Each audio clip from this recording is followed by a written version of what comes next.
And for the articulation, we have a swivel for the head, so we can get some nice rotation here.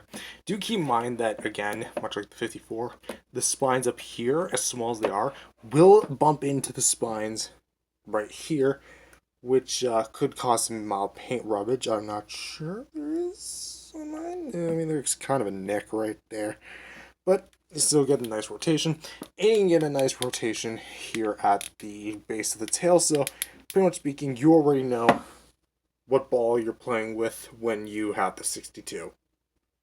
Next up is the last of the Showa era reps, the MechaGodzilla 74, which honestly has to be I would say, the second most accurate to its original source material from the 54th and on to this one. Which I have to say, the color on this thing really pops. Of course, it's like metallic silver, but as you can see for the head, we actually have some nice paint job for the eyes, and it's probably done well amongst all the chibi MechaGodzillas we have.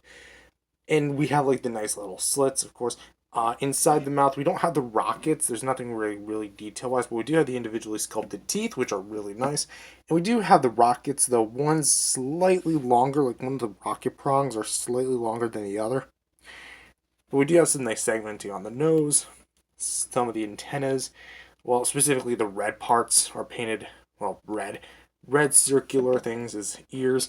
We have a nice little horn up here. And then we have like the spines. Might as well talk about the spines.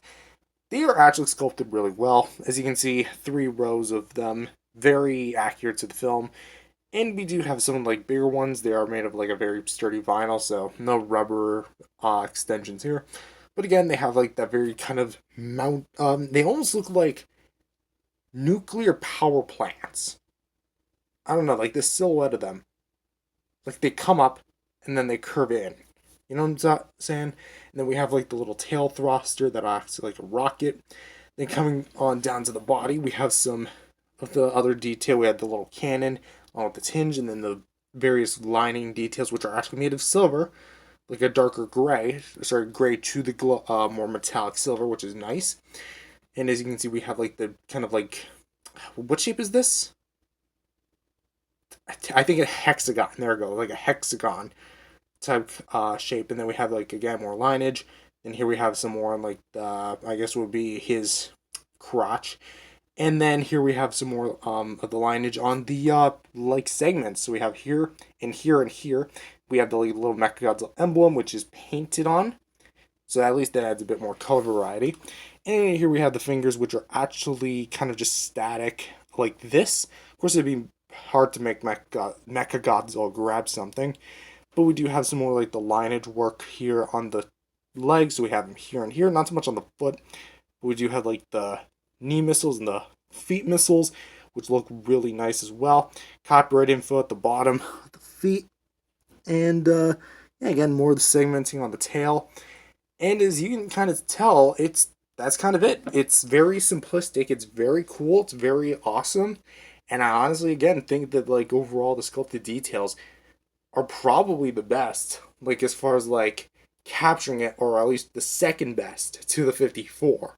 I will say I definitely am surprised of how well this thing turned out. But moving on right to articulation, we actually have only 1 point.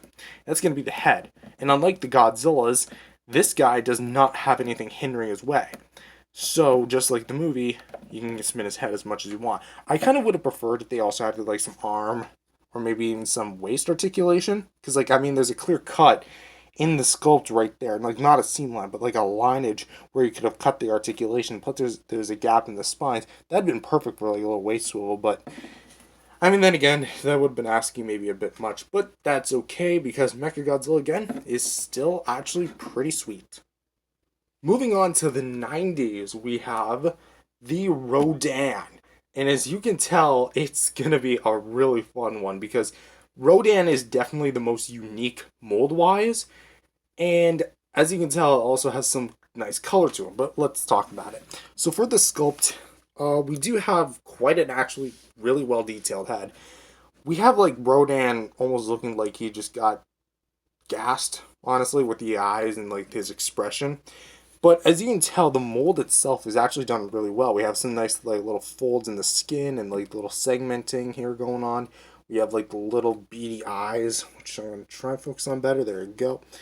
Those look rather soulless, but it looks like they had the soul ripped out of them, which is ironic because that's how Rodan eventually played himself in the movie, which he gave up his soul for Godzilla, essentially. But we do have a nice colored beak, being a much more gray color as opposed to like the orange-brown color we see in on the figure itself. And of course, we have like a bit of a yellow here on the neck and the chest. And we have like that same color we have on the beak here for the horns. And then we have like the very spikes going down to the tip of the tail.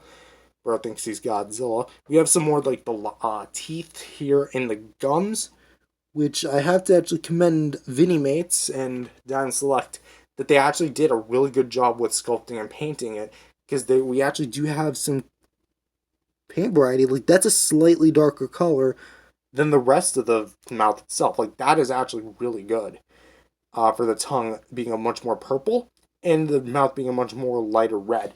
I can kind of also compare it to bringing in another figure that you guys are definitely accustomed to, the NECA 2014, where they kind of did a similar thing where it's like darker purple and then like a lighter pinkish red color, even though that's not red, that's more, again, pink. But that's kind of what it reminds me of. So putting Godzilla 2014 back up, because this is not a NECA review, it's a Vinimates review. So we have more again of like the individually sculpted teeth in there. Here for the stomach, we actually have some more of the like spikes here. And I will say, I kind of wish they were more painted, honestly. They're not like overly bad. I kind of just wish they were painted. It almost looks unfinished, at least on the stomach.